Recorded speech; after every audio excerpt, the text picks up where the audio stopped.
മഞ്ഞിൽ വിരിഞ്ഞ പൂവിൻ്റെ പുതുപുത്തൻ വിശേഷങ്ങളിലേക്ക് എല്ലാവർക്കും സ്വാഗതം. അങ്ങനെ നിരഞ്ജനയുടെയും ഹരിയുടെയും അഭിനയം തുടരുകയാണ് കേട്ടോ.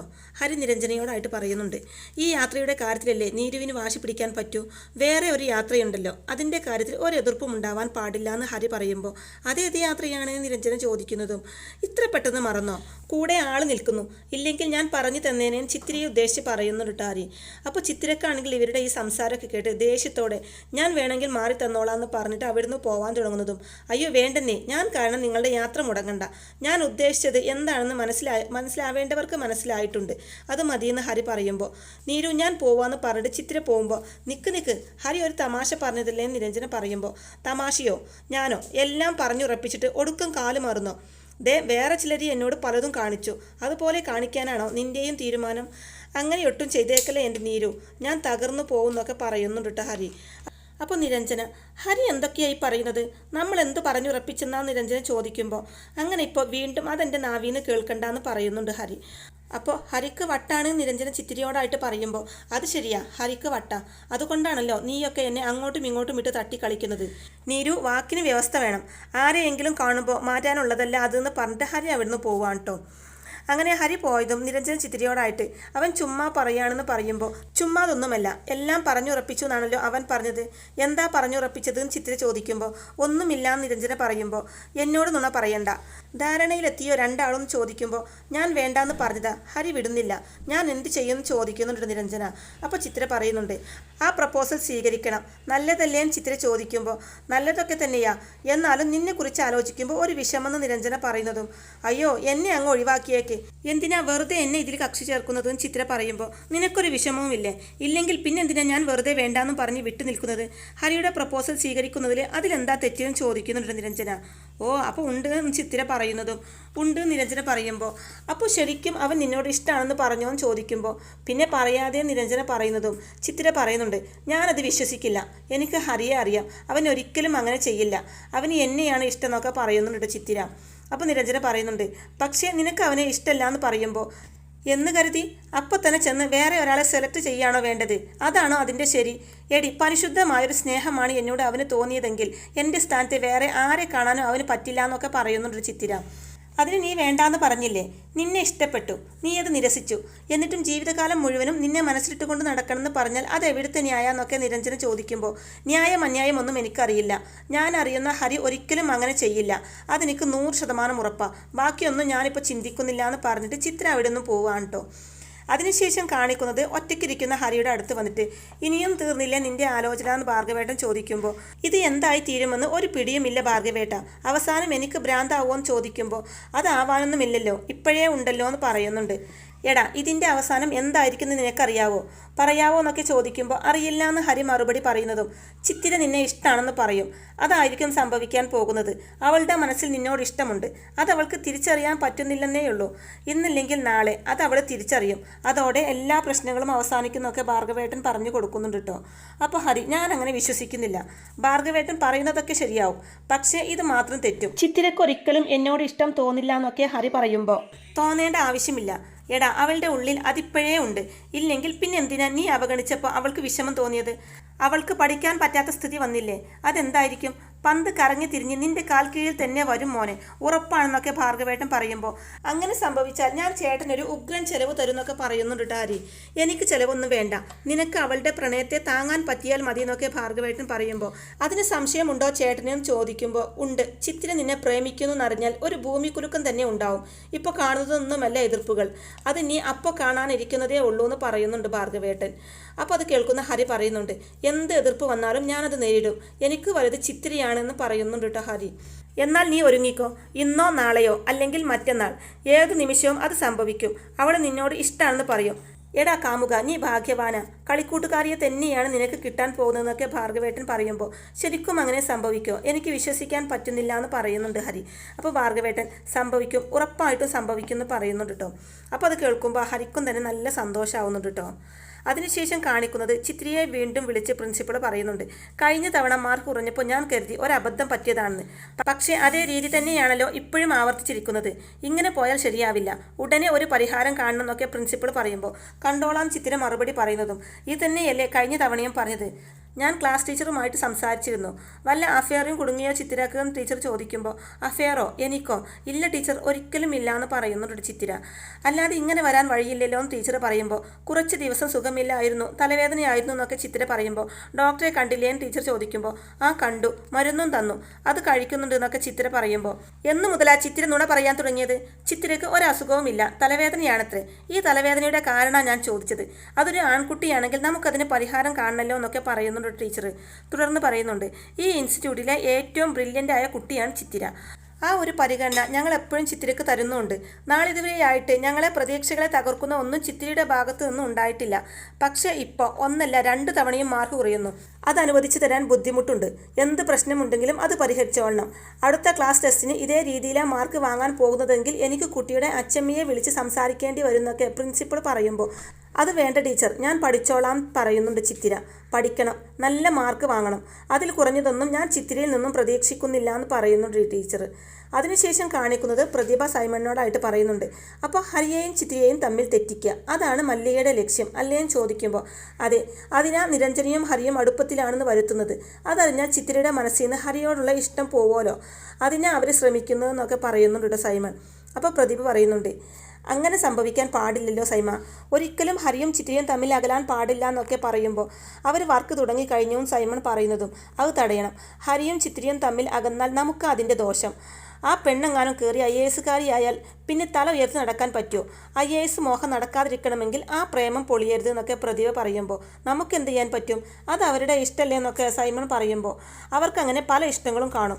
സമയാസമയത്ത് അത് ഓരോന്നോരോന്നായി പൊളിച്ചു കൊടുക്കുക എന്നുള്ളതാണ് നമ്മുടെ ജോലി.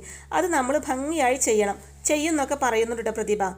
എനിക്കൊന്നും മനസ്സിലായില്ല, ഇനി എന്നെ ഒന്നിനും പ്രതീക്ഷിക്കേണ്ട എന്നൊക്കെ സൈമൺ പറയുമ്പോൾ അതിന് നിന്റെ സഹായം ആര് ചോദിച്ചു?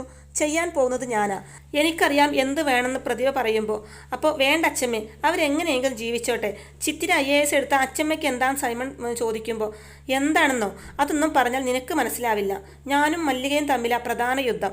ഞങ്ങളിൽ ഒരാൾ വീഴുന്നത് വരെ അത് തുടരും. നിനക്കറിയാലോ, കുറച്ച് നാളായിട്ട് ഞാൻ നല്ല ക്ഷീണത്തിലാണെന്ന് പ്രതിഭ പറയുമ്പോൾ അത് ഭക്ഷണം കഴിക്കാത്തതിൻ്റെയാണ്, ഭക്ഷണം കഴിച്ചാൽ ക്ഷീണം മാറിക്കോളുന്നൊക്കെ സൈമൺ പറയുമ്പോൾ ഓ ആ ക്ഷീണമല്ല, മല്ലികയുടെ മുമ്പിൽ ഞാനിപ്പോൾ ഒന്നുമല്ലെന്നാണ് ഉദ്ദേശിച്ചത്.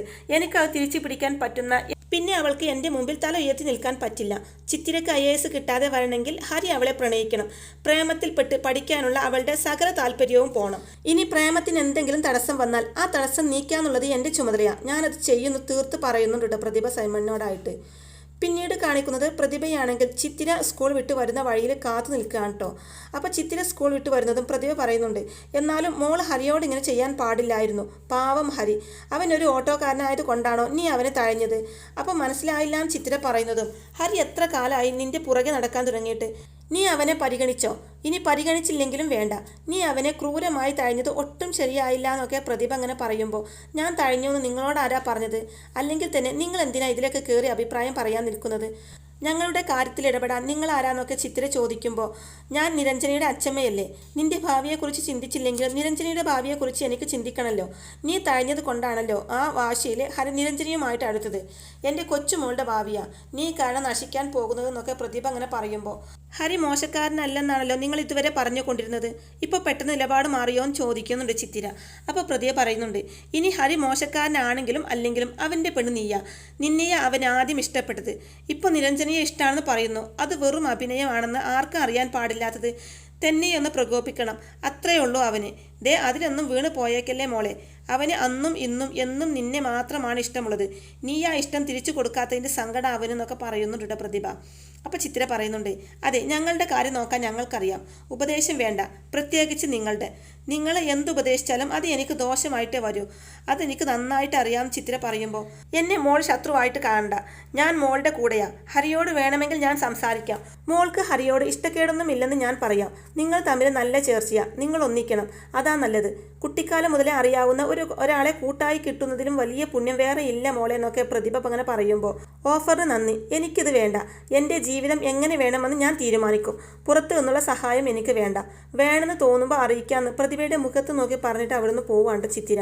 അപ്പോൾ പ്രതിഭ അറിയിക്കണേ, എന്തിനും ഞാൻ കൂടെയുണ്ടാവും, ഒരു കൈ അകലത്തിലെന്ന് വിളിച്ച് പറയുന്നുണ്ട് പ്രതിഭ. അതിനുശേഷം എങ്ങനെയുണ്ടായിരുന്നു എൻ്റെ അഭിനയം എന്ന് ഹരി നിരഞ്ജനയോടായിട്ട് ചോദിക്കുമ്പോൾ പരമ ബോറായിരുന്നു. ചിത്തിര വിശ്വസിച്ചു എന്നാണോ നീ കരുതുന്നത്? ഒരിക്കലുമില്ല. നമ്മൾ തമ്മിൽ ഇഷ്ടത്തിലാണെന്ന് അവൾ ഒരിക്കലും വിശ്വസിക്കുമെന്ന് എനിക്ക് തോന്നുന്നില്ല. കാരണം അവൾക്കറിയാവുന്ന ഹരി അങ്ങനെ ചെയ്യില്ലെന്നാണ് അവൾ കരുതുന്നതെന്നൊക്കെ നിരഞ്ജന പറയുമ്പോൾ അങ്ങനെ അവൾ പറഞ്ഞു. അപ്പോൾ അവൾക്ക് എന്നെക്കുറിച്ച് എല്ലാം അറിയാലോ എന്ന് പറയുന്നുണ്ട് കേട്ടോ ഹരി. അറിയാം, നിന്നെ അവൾക്ക് നല്ല വിശ്വാസമാണെന്ന് നിരഞ്ജന പറയുന്നതും പെട്ടല്ലോ എന്ന് ഹരി പറയുമ്പോൾ പെട്ടു എന്ന് പറയുന്നുണ്ട് നിരഞ്ജനയും. അപ്പോൾ ഇനി എന്ത് ചെയ്യുന്ന ഹരി ചോദിക്കുമ്പോൾ അത് എനിക്കാണ് അറിയുന്നത്, വഴി ഹരി തന്നെ കണ്ടുപിടിക്കണമെന്ന് പറയുന്നുണ്ട് നിരഞ്ജന. അപ്പോൾ ഹരി കുറച്ചു നേരം ഒന്ന് ആലോചിച്ച് നിന്നതിന് ശേഷം പറയുന്നുണ്ട്, നീയും ഞാനും തമ്മിൽ ഇഷ്ടത്തിലാണെന്ന് അവൾ വിശ്വസിക്കണം, അതല്ലേ വേണ്ടൂ എന്ന് ചോദിക്കുമ്പോൾ അത്രേ വേണ്ടൂ. പക്ഷേ അതത്ര എളുപ്പമല്ല നിരഞ്ജന പറയുമ്പോൾ നമുക്കൊരു ബർത്ത്ഡേ പാർട്ടി അറേഞ്ച് ചെയ്താലോ എന്ന് ചോദിക്കുമ്പോൾ ആരുടെയും തിരിച്ച് ചോദിക്കുന്നുണ്ട് നിരഞ്ജന. നിൻ്റെ എന്ന് ഹരി മറുപടി പറയുന്നതും അതിന് എൻ്റെ ബർത്ത്ഡേ കഴിഞ്ഞില്ലേ എന്ന് നിരഞ്ജന പറയുമ്പോൾ ബർത്ത്ഡേ കഴിഞ്ഞു, പക്ഷേ പാർട്ടി കഴിഞ്ഞില്ലല്ലോ. അത് നമ്മൾ നടത്തുന്നു, നമ്മൾ 3 പേര് മാത്രം, ഞാനും നീയും ചിത്തിരിയും. അപ്പോൾ അവൾ വരുമോ എന്ന് നിരഞ്ജന ചോദിക്കുമ്പോൾ വരുത്തണം, അവിടെയാണ് നിൻ്റെ മിടുക്ക് കാണിക്കേണ്ടത്. അപ്പോൾ പാർട്ടി നടത്തിയാൽ എന്താ ഗുണം നിരഞ്ജന ചോദിക്കുമ്പോൾ അല്ല, ഞാൻ നിനക്കൊരു പാർട്ടി തന്നു എന്ന് വന്നാൽ എന്ന് ഹരി പറയുന്നതും വന്നാൽ എന്ന് നിരഞ്ജന തിരിച്ചു ചോദിക്കുമ്പോൾ അങ്ങനെ നിനക്ക് വേണ്ടി ഞാൻ പാർട്ടി നടത്തേണ്ട ആവശ്യമൊന്നുമില്ലല്ലോ എന്ന് പറയുന്നുണ്ട് കേട്ടോ ഹരി. ചിത്തിര അത് വിശ്വസിക്കോ ഇല്ലയോ അതാ എൻ്റെ ചോദ്യം നിരഞ്ജന പറയുമ്പോൾ അത് പാർട്ടി കഴിഞ്ഞാലേ പറയാൻ പറ്റൂ. ചിലപ്പോൾ വിശ്വസിച്ചാലോ? പല തവണ പറയുന്നു, ചിലതൊക്കെ കൺമുന്നിൽ കാണുന്നു, ആരായാലും വിശ്വസിക്കില്ലേ എന്ന് പറയുന്നുണ്ട് ഹരി. എന്നാൽ ട്രൈ ചെയ്യാമല്ലേ നിരഞ്ജന പറയുമ്പോൾ ചെയ്യാമെന്ന് ഹരി പറയുന്നതും അവൾക്ക് വേണ്ടിയായത് കൊണ്ടാ, അല്ലെങ്കിൽ ഇതിനൊന്നും ഞാൻ കൂട്ടുനിൽക്കില്ലായിരുന്നു എന്ന് പറയുന്നുണ്ട് കേട്ടോ നിരഞ്ജന. അപ്പോൾ അത് കേൾക്കുന്ന ഹരി വിഷമത്തോടെ പറയുന്നുണ്ട്, ഞാൻ കൂട്ടുനിൽക്കുമോ? നിന്നോട് ഇങ്ങനെയൊക്കെ പറയേണ്ടി വരുമ്പോൾ ഞാൻ അനുഭവിക്കുന്ന പ്രയാസം, പിന്നെല്ലാം ചിത്തുവിന് വേണ്ടിയാണല്ലോ എന്ന് ഓർക്കുമ്പോൾ കുറ്റബോധം തോന്നാതിരിക്കുമെന്ന് പറയുന്നുണ്ട് കേട്ടോ. ശരി, പാർട്ടിയെങ്കിൽ പാർട്ടി, ഞാൻ അവളെ വിളിച്ചു കൊണ്ടുവരാൻ ശ്രമിക്കാമെന്ന് പറയുന്നുണ്ട് നിരഞ്ജന. പിന്നീട് കാണിക്കുന്നത് നീ മറുപടിയൊന്നും പറഞ്ഞില്ല നിരഞ്ജന ചിത്തിരിയോടായിട്ട് പറയുമ്പോൾ നിന്റെ ബർത്ത്ഡേ ആഘോഷമല്ലേ, നീ പോയാൽ പോരേന്ന് ചിത്തിര ചോദിക്കുമ്പോൾ നീയും വരണം എന്നാ ഹരിക്ക്. എന്നിട്ട് എന്നെ വിളിച്ചില്ലല്ലോ എന്ന് ചിത്തിര പറയുമ്പോൾ ഞാൻ വിളിച്ചില്ലേ നിരഞ്ജന പറയുന്നതും ഞാൻ വരുന്നില്ല നീരു, വന്നാൽ ശരിയാവില്ല ചിത്തിര പറയുമ്പോൾ അതെന്താ ശരിയാവാത്തതെന്ന് ചോദിക്കുന്നുണ്ട് നിരഞ്ജന. ഹരി എങ്ങനെ പെരുമാറുന്ന എനിക്കറിയില്ല എന്ന് ചിത്തിര പറയുന്നതും അവനൊരു കുഴപ്പവും ഉണ്ടാക്കില്ല, ഞാൻ അതിന് ഗ്യാരണ്ടി എന്ന് പറയുന്നുണ്ട്. ഇപ്പോൾ ഇങ്ങനെ ഒരു ബർത്ത്ഡേ ആഘോഷം നടത്താൻ അവന് തോന്നാൻ എന്താ കാരണം? അതും നിൻ്റെ മാത്രം, നമ്മുടെ ഡേറ്റ് ഒന്നല്ലേ, നടത്തുമ്പോൾ നമ്മുടെ 2 പേരുടെയും ഒരുമിച്ച് നടത്തേണ്ടെന്നൊക്കെ ചിത്തിര ഇങ്ങനെ പറയുമ്പോൾ നിൻ്റേത് നടത്തിയതല്ലേ കുറച്ച് മുമ്പ് നിരഞ്ജന പറയുന്നതും ഓ അപ്പോൾ പകരത്തിന് പകരം എന്ന് പറയുന്നുണ്ട് ചിത്തിര. അങ്ങനെയൊന്നുമല്ല, ഹരിക്കൊരു ആഗ്രഹം തോന്നി, ഞാൻ വേണ്ടാന്ന് പറഞ്ഞില്ല നിരഞ്ജന പറയുമ്പോൾ എന്തായിരുന്നു വേണ്ടാന്ന് പറഞ്ഞിരുന്നെങ്കിൽ എന്ന് ചിത്തിര ചോദിക്കുമ്പോൾ ഹരിക്ക് അത് വിഷമാവുമെന്ന് പറയുന്നുണ്ട് നിരഞ്ജന. വിഷമായാൽ നിനക്ക് എന്താന്ന് ചിത്തിര ചോദിക്കുമ്പോൾ ഹരി വിഷമിക്കുന്നത് എനിക്കിഷ്ടമല്ല നിരഞ്ജന പറയുന്നതും ഓഹോ അപ്പോൾ അവിടം വരെയായി കാര്യങ്ങൾ, ഒരു സാധാരണ സൗഹൃദം, അതിനപ്പുറത്തേക്ക് നിങ്ങളുടെ ബന്ധം നീങ്ങാൻ തുടങ്ങിയല്ലേ എന്ന് ചിത്തിര ചോദിക്കുമ്പോൾ നീ വെറുതെ എഴുതാപ്പുറം വായിക്കേണ്ട നിരഞ്ജന പറയുന്നതും നിനക്കൊക്കെ ചെയ്യാം, ഞാൻ പറയാൻ പാടില്ല, എൻ്റെ ജന്മദിനാഘോഷം നടത്തിയത് എൻ്റെ അച്ഛമ്മയ്യ അല്ലാതെ ഹരിയല്ല എന്ന് പറയുന്നുണ്ട് ചിത്തിര. എനിക്ക് നടത്താൻ വേറെ ആരുമില്ലല്ലോ, എനിക്കും ഉണ്ടാവില്ല ആഗ്രഹങ്ങൾ, അല്ലെങ്കിൽ തന്നെ ഹരി നടത്തിയാൽ എന്താ കുഴപ്പം, ഹരി അന്യനൊന്നുമല്ലല്ലോ നിരഞ്ജന പറയുമ്പോൾ ഞാൻ തർക്കിക്കാനില്ല, എന്ത് വേണമെങ്കിലും ആയിക്കോ, എന്നെ പ്രതീക്ഷിക്കേണ്ടെന്ന് പറയുന്നുണ്ട് ചിത്തിര. ഞാൻ പ്രതീക്ഷിക്കും, നീ ഇല്ലെങ്കിൽ ഞാനും പോവില്ല നിരഞ്ജന പറയുമ്പോൾ ഇത് വലിയ ശല്യമായല്ലോ എന്ന് ചിത്തിര പറയുമ്പോൾ എൻ്റെ ശല്യം കുറച്ച് സഹിക്ക്, ഒന്നില്ലെങ്കിലും നീ എൻ്റെ സഹോദരിയെ പോലെ അല്ലേ എന്ന് നിരഞ്ജന പറയുമ്പോൾ അതെന്ന് മുതലേന്ന് ചിത്തിര ചോദിക്കുമ്പോൾ ഇന്ന് മുതലേ നിരഞ്ജന പറയുന്നതും എത്ര കാലത്തേക്ക് ചിത്തിര ചോദിക്കുമ്പോൾ മരിക്കുന്നത് വരെയെന്ന് പറയുമ്പോൾ സന്തോഷമാവുന്നുണ്ട് ചിത്രയ്ക്ക്. അങ്ങനെ സന്തോഷത്തോടെ 2 പേരും കെട്ടിപ്പിടിക്കുന്നുണ്ട് കേട്ടോ. തുടർന്ന് അപ്പോൾ ഓക്കെ അല്ലേ നിരഞ്ജന ചോദിക്കുമ്പോൾ നിന്നോട് എനിക്ക് നോ പറയാൻ പറ്റില്ലല്ലോ, അതുകൊണ്ട് മാത്രം ഞാൻ വരാമെന്ന് പറയുന്നുണ്ട് ചിത്തിര. ഇവിടെ ഹരിയാണെങ്കിൽ കേക്കൊക്കെ റെഡിയാക്കി നിരഞ്ജനയെയും ചിത്രയെയും കാത്തിരിക്കുകയാണ് കേട്ടോ. അപ്പോൾ നിരഞ്ജനയും ചിത്രയും അവിടേക്ക് എത്തുന്നതും എല്ലാം റെഡിയാക്കി വെച്ചിരിക്കുക, നിങ്ങൾ വന്നാൽ തുടങ്ങാമെന്ന് കരുതിയെന്ന് ഹരി പറയുന്നതും എന്നാൽ തുടങ്ങാം അല്ലേ ചിത്തു നിരഞ്ജന ചോദിക്കുമ്പോൾ ഇഷ്ടമില്ലാത്ത രീതിയിൽ ആന്ന് പറയുന്നുണ്ട് ചിത്തിര. അങ്ങനെ നിരഞ്ജന കേക്ക് കട്ട് ചെയ്ത് ആദ്യം ഹരിക്കാണ് കൊടുക്കുന്നത്, അത് കഴിഞ്ഞാണ് ചിത്തിര കൊടുക്കുന്നത്. തുടർന്ന് ഹരി പറയുന്നുണ്ട് ആദ്യമായിട്ടാണ് ഞാൻ ഒരു പെൺകുട്ടിയുടെ കയ്യിൽ നിന്ന് കേക്ക് വാങ്ങി കഴിക്കുന്നത് എന്ന് പറയുന്നതും ഉടനെ തന്നെ ചിത്തിര അപ്പോൾ അന്ന് എൻ്റെ ബർത്ത്ഡേക്ക് കഴിച്ചില്ലേ എന്ന് ചോദിക്കുമ്പോൾ അതുപോലെ അല്ലല്ലോ നീരു എന്ന് ഹരി പറയുന്നതും അതെന്താ ഇവൾക്ക് കൊമ്പുണ്ടോ എന്ന് ചിത്തിര ചോദിക്കുമ്പോൾ ഉണ്ട്, നല്ല ഭംഗിയുള്ള 2 കൊമ്പ് എന്ന് റൊമാൻറ്റിക്കായിട്ട് ഹരി പറയുന്നതും ഇങ്ങനെയൊക്കെ പറയാൻ എവിടുന്ന് പഠിച്ചോ എന്ന് ചിത്തിര ചോദിക്കുമ്പോൾ പഠിച്ചു, ജീവിതമാണല്ലോ ഓരോന്ന് പഠിപ്പിക്കുന്നത്, അതിൻ്റെ ഭാഗമായിട്ട് പഠിച്ചു എന്ന് പറയുന്നുണ്ട് കേട്ടോ ഹരി. അപ്പോൾ ചിത്തിര പറയുന്നുണ്ട് നല്ലതാ, കോളേജിലോ പോവാൻ പറ്റിയില്ല, ജീവിതം വലിയ സർവകലാശാലയാണെന്നാണല്ലോ പറയാറ്, അവിടുത്തെ പാഠങ്ങൾ പഠിക്കുന്നത് എന്തുകൊണ്ടും നല്ലതാന്നൊക്കെ ചിത്തിര അങ്ങനെ പറയുമ്പോൾ അതെ നിങ്ങൾ തമ്മിൽ എന്തിനാ വഴക്കിടുന്നത്, കേക്ക് മുറി കഴിഞ്ഞല്ലോ, ഇനി പിരിയാൻ നിരഞ്ജന പറയുന്നതും പിരിയാനോ, അപ്പോൾ സമ്മാനം വേണ്ടേന്ന് ഹരി ചോദിക്കുമ്പോൾ ഇനി സമ്മാനമുണ്ടോ നിരഞ്ജന തിരിച്ച് ചോദിക്കുമ്പോൾ പിന്നല്ലേ എന്ന് പറയുന്നുണ്ട് കേട്ടോ ഹരി. അപ്പോൾ ഹരിയുടെ ഈ സംസാരവും രീതിയൊക്കെ കണ്ടിട്ട് ഒട്ടും ഇഷ്ടമില്ലാത്ത രീതിയിൽ നിൽക്കുന്ന ചിത്രിയെയും കാണിച്ചുകൊണ്ടാണ് കേട്ടോ ഇന്നത്തെ ഈ ഒരു എപ്പിസോഡ് അവസാനിക്കുന്നത്. അങ്ങനെ മഞ്ഞിൽ വിരിഞ്ഞ പൂവിൻ്റെ വളരെ ത്രില്ലിംഗ് ആയിട്ടുള്ള നല്ല അടിപൊളി എപ്പിസോഡുകളൊക്കെയാണ് കേട്ടോ ഇനി വരാനിരിക്കുന്നത്. അപ്പോൾ ഈ റിവ്യൂ ഇഷ്ടമായിട്ടുണ്ടെങ്കിൽ വീഡിയോ ലൈക്ക് ചെയ്യാനും ചാനൽ കൂടി ഒന്ന് സബ്സ്ക്രൈബ് ചെയ്ത് സപ്പോർട്ട് ചെയ്യാനും മറക്കല്ലേ ഫ്രണ്ട്സ്. താങ്ക്